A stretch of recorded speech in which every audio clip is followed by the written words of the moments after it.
Today you join us for a quick little job. We're going to change a lock barrel.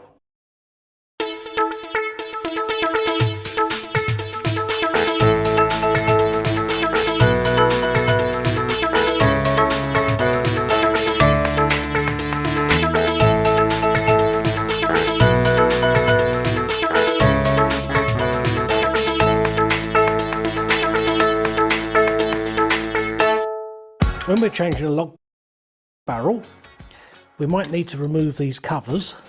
They just simply pop off with a screwdriver. We're going to need to take one off. Remove this screw here, so not that one, that's the fixing screw into the door. That one's the fixing screw into the door. This one here is the fixing screw into the lock.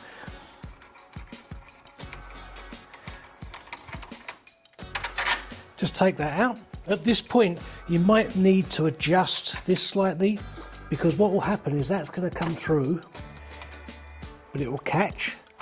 So what you're doing is just moving that little in there, in line with that, so it comes straight out.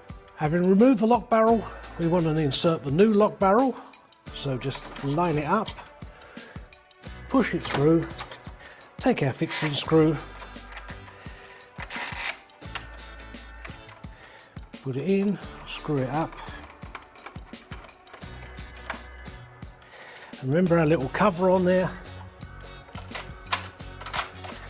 And that's done. Thanks for watching that one. I'll see you in the next video. Bye for now.